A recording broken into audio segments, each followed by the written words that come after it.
Hey all, so the super cool Misty at The Book Rat and Liz at Consumed by Books and Allison at The Allure of Books have started filming vlogs for their TBRs by month, and I thought I would hop on that bandwagon and film a vlog on my August TBR. So first up is a book that I am currently reading, Wicked in Your Arms by Sophie Jordan, the author of Vanish and Firelight. She actually has a few adult romance books, and I guess this is like a retelling of Pride and Prejudice, only there's actual sex in it. So that sounds like it'll be really good. From Amazon Vine, these are, oh, hey, my dogs are barking. No, they really are. Anyways, from Amazon Vine, like, you have to review pretty much 75% of the stuff that you get. So I like to keep on top of my reviewing there. So I have to read A Night to Surrender by Tessa Dare. It's part of a new series that she's doing through Avon instead of Ballantine. So looks like it'll be good. And again, it looks like it's going to be chock full of sexy times. And also Juliet Immortal by Stacey J. I thought the concept behind this one was really cool. Basically, Juliet didn't take her own life. She was murdered by her husband, Romeo, who sacrificed her to make sure that he was immortal. And what happens is Juliet becomes immortal as well, and she tries to preserve romantic love, and Romeo tries to destroy the human heart. I guess this is supposed to be really dark and really good, and I love the cover, so I hope I love that. Cleopatra's Moon by Vicky Elvire Schechter. This one I got at BEA. I think it might already be out on shelves. Basically, it's about Cleopatra's daughter. I think it's about her daughter. I could be wrong. I don't know. I just really, yeah, it is about Cleopatra's daughter. I love historical fiction. I love it so much. And Cleopatra, she's fierce. So I'm excited to read a book about her daughter. I'm currently in the middle of Fury by Elizabeth Miles. I literally just started it today. I'm not too far in. I'm only 20 pages in. And, oh, my Harry Potter ticket stub is marking my place. What's up? I guess, like, this one girl, she tries to, like, hit on her best friend's boyfriend, and so some Furies come after her, and so far, I'm thinking, well, maybe she deserves it. I don't know. I don't know if she's supposed to be the sympathetic character or not, but if any girl came after my boyfriend, especially my best friend, I would beat the shit out of her. Let her deal with the Furies. What else? Possession by Elena Johnson. I guess this is a dystopian. I don't really love the cover, but I've had it for review for a while, so I kind of want to hurry up and get to it and then get it out of the house. Just because I don't keep review books. The Girl of Fire and Thorns by Ray Carson. This is a fantasy novel. It's compared to Graceling as well as Tamora Pierce. And Tamora Pierce is one of my measuring stick authors. By that, I mean I measure other fantasy that I read in the YA genre against Tamora Pierce, because she's awesome. So I'm really looking forward to this. I guess this is the first in trilogy. Yeah. I am also going to try and read The Implosion of Aggie Winchester by Lara Zeland. Basically, this girl, Aggie, is a goth girl, but she's also a principal's kid. Let's see. She doesn't care who's elected prom queen, and she has bigger things to worry about. I don't know. I guess it's supposed to be good. I think Shannon liked it. All These Things I've Done by Gabrielle Zevin. In this dystopian society, chocolate and caffeine are illegal, which, if that was true, I would be screwed because I live off of caffeine. Not so much chocolate, but definitely caffeine. This comes out in September, and I just want to read it as soon as possible. Also, This Dark Endeavor by Kenneth Opel. The guy in the front kind of looks like Edward Cullen to me. So, yeah. But it's like a prequel to Frankenstein by Mary Shelley. And Frankenstein is cool. I had to watch that movie like 500 times for this class that I was in.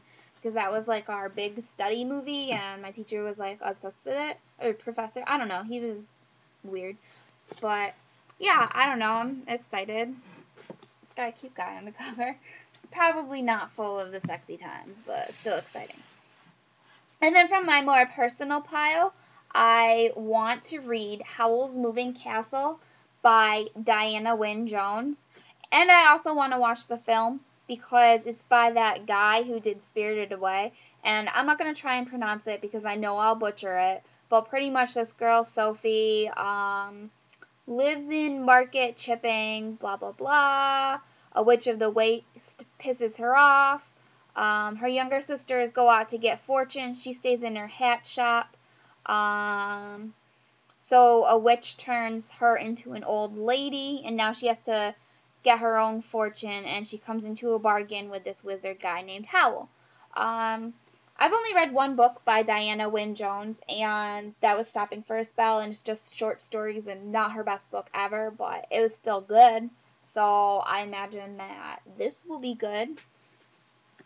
I also want to read A Game of Thrones by George R.R. Martin, mainly because I'm a lemming and I like to fit in and read things that TV shows are based off of and that everybody else has read, so yeah. And plus, look at how big this is. I love big books. They're so comforting. And that's kind of weird, but I do. I also would like to read The Lies of Locke Lamora. Allison at the Allure of Books is all like, read these, read these, read these. And I'm like, okay, I guess I could attempt. That and her book bullying is very persuasive. Plus, this is like over 700 pages. And again, I love thick books. Kind of makes me sound like a sicko. But I do. I love them. Also, Between by Jessica Warman. This isn't really quite from my personal TBR. I got it from Book Expo America. But it's coming out soon. I really like the cover. It sounds a little bit creepy. Basically, what happens is this girl, Elizabeth Valcher, she's mad hot, popular. She wakes up on her 18th birthday party on her family's yacht. When she goes to investigate, what she finds will change everything she thought she knew about her life, her friends, and what lies beneath. So she has to unravel what went on. Also, she finds out that nobody, including herself, is perfect. Oh, and it's a mystery. So I wonder if that means like somebody's murdered or something cool like that. Also from my BEA TBR, The Flintheart by Catherine Patterson and John Rocco. Basically, what this is a Stone Age charm possesses the ability to grant its wearer incredible power at the cost of the wearer's heart and compassion. It's found by this farmer, Billy Yago, and he is suddenly transformed into a cruel and merciless brute, unrecognizable to his own family. The kids set out to win their father back with an awesome cast of characters.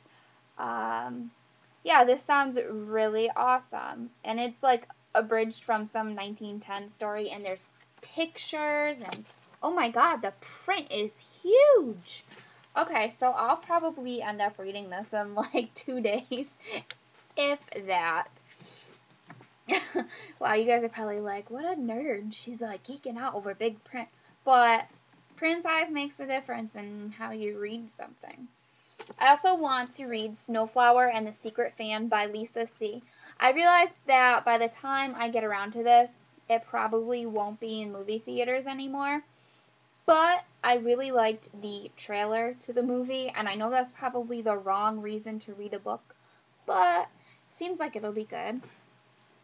I don't know, I guess it's about foot binding. Also, if we keep on the topic of Asia, I'd like to read The Woman Warrior Memoirs of a Girlhood Among Ghosts. Basically, this is about growing female and Chinese American in California. It's anti-nostalgic, and it also won a National Book Award. So, yay! Plus, the cover is really purple, and I like the color purple. Finally, well, not finally, this isn't the last book on my list, but I'd like to read The Hero of Ages, and this is pretty much the last book in the Mistborn trilogy. It's going to be probably one of the first series that I finish all the way through this year, which is awesome. I feel like I never have time to read an entire series through anymore. I'm always just starting something and then not picking it up or not continuing it because, there's another book on the review pile and I feel like, oh my god, I'm not allowed to read my own personal books, but I'm trying to change that around a little bit, and so The Hero of the Ages, I am definitely going to read that. And it's another chunkster, but you guys, chunksters are my homeboys, and they make me feel really good when I read them. Finally, I want to read Linger by Maggie Stiefvater. I read Shiver back in July. That was one of my 19 books read. And while I liked Shiver, I didn't love it. I didn't think it was the greatest book ever, or earth-shattering, or life-changing. And I don't know. I guess some people think that the relationship between Cole and I think Isabel, maybe, is a lot more compelling than the one between Sam and Grace. I don't know, though. I hope that it's good. So, a lot of people like it, so maybe I'll like it too. Okay, so that's my August TBR. Thank you for letting me share it with you.